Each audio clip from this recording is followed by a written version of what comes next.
Hi friends, my name is Michelle Fondin and I'm the author of Help! I Think My Loved One is an Alcoholic, a survival guide for lovers, family, and friends. And welcome back to the STEP study. Today we're studying step 5, and I actually have to read step 5 because I didn't memorize it this time. I didn't do a good job with memorization. So step 5 is admit it to God, to ourselves, and to another human being the exact nature of our wrongs. So this is it's not an easy one, but step 4 is pretty involved. And if you haven't viewed the video on step 4, please go back, view the video on step 4. If you haven't worked step 4, it's a great idea to go back and work step 4. If you don't have a workbook, there are many workbooks online. You can get the Big Book of AA online. You can, I'm sure, get the Al-Anon books online. There are workbooks in all of the meetings that you could pick up. If you have a sponsor, talk to your sponsor about getting a workbook. But step 5 is really all about externalizing everything that we worked on in step 4. So step 4 is really taking a fearless and searching moral inventory of your personal defects. And in my life, I really like to focus on the positive. I don't like to focus on the negative. However, bringing up the negative and turning it into a positive is a really, really good exercise. That being said, we're going to looking at your personal and moral defects, and you're going to first admit it to God. So admitting those things to God and saying, God, here I am, vulnerable before you. You can be on your knees and you can even just read it to him. You know, what I do each and every night is I write letters to God, and I'll write about my day, about requests that I have, about fears, about hopes, dreams, whatever it is. I always write something to God, and it could be just a journal with gratitude that I'm writing, like, thank you for this day, thank you for everything.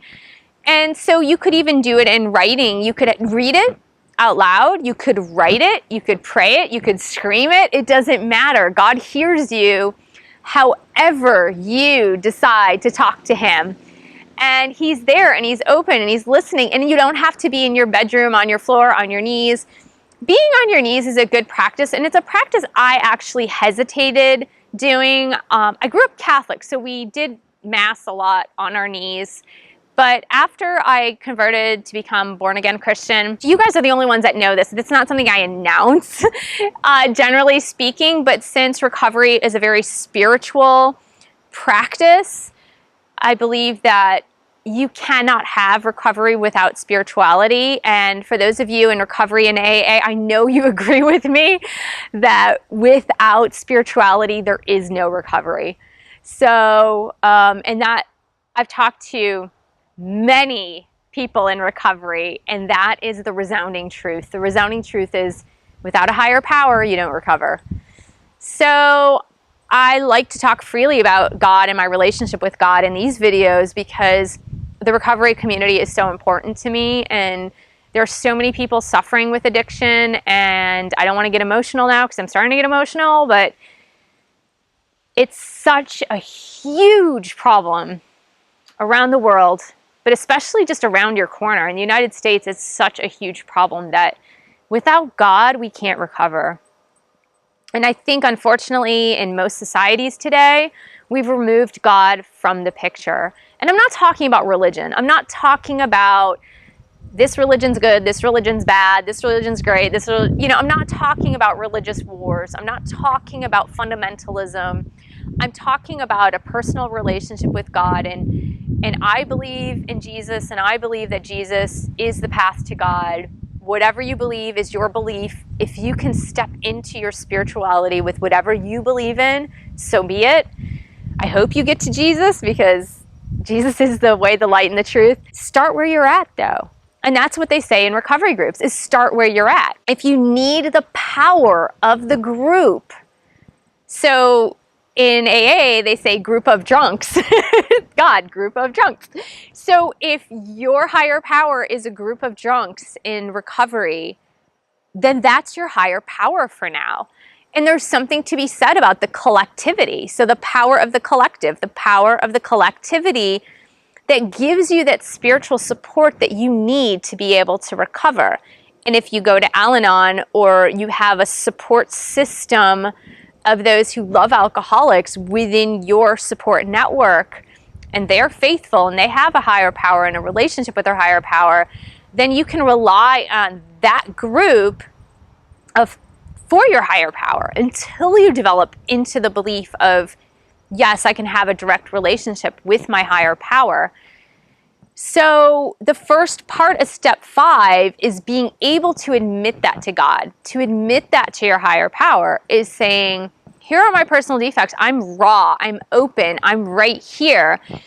And a lot of times the question that comes about God is like, well, God, if God is omniscient and omnipotent, doesn't he know everything? Well, God does know everything. Of course he knows everything. He is the creator of the entire universe. He spoke you into being, and he knows the number of every hair on your head. He knows your entire destiny. Like, he knows everything about you.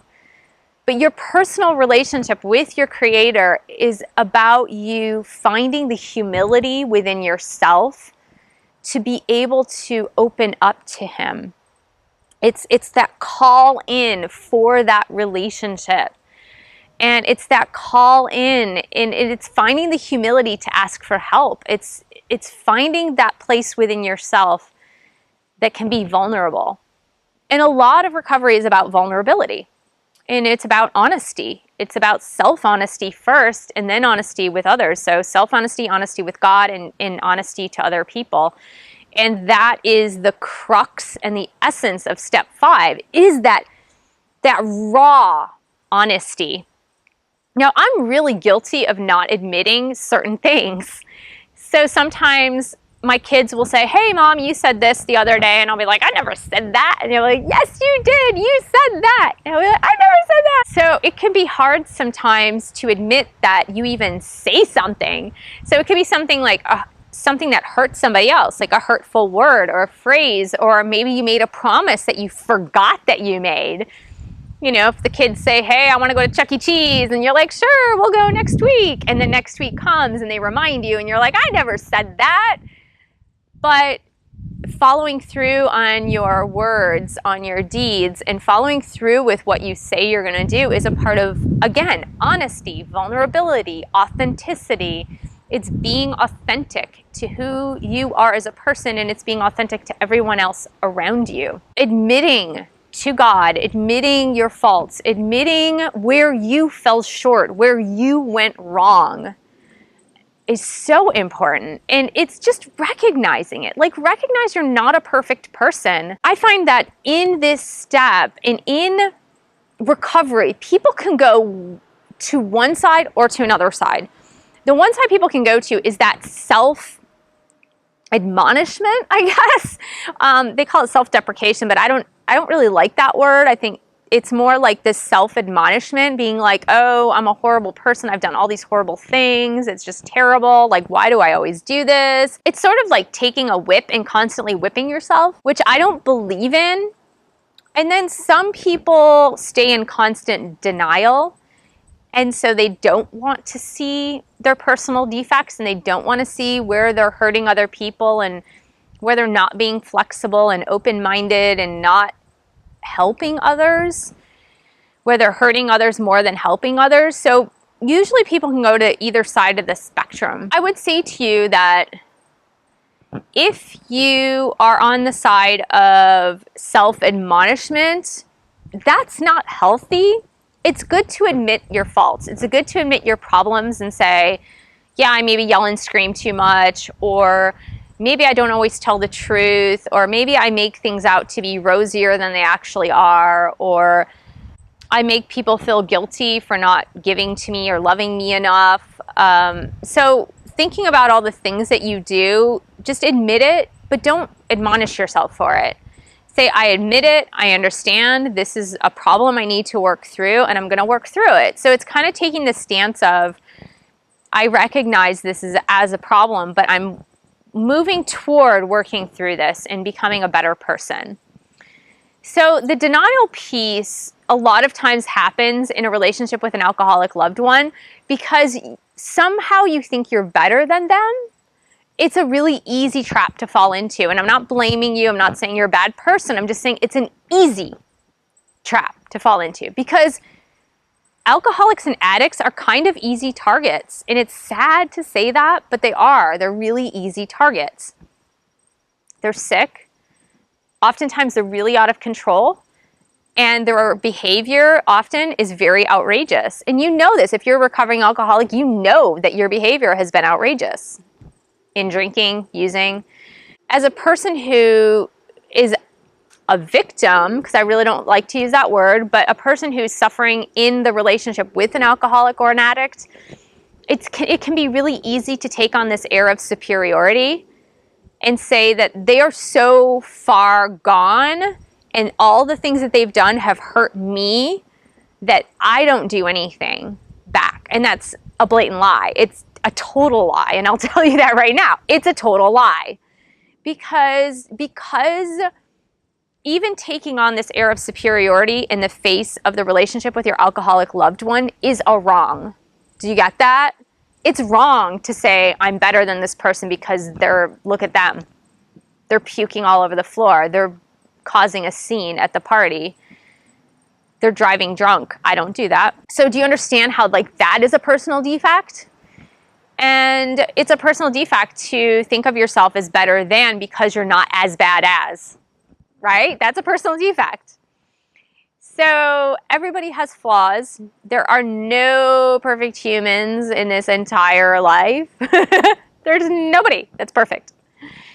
And the sooner you realize that, the sooner you'll be able to work through this step. Admitting it to God, admitting it to yourself, but not making it worse than it actually is. Don't make it worse, but don't sugarcoat it either.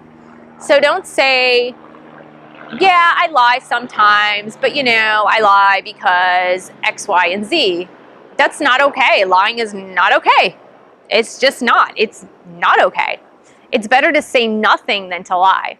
Not holding yourself accountable for your actions is wrong. That's a personal defect.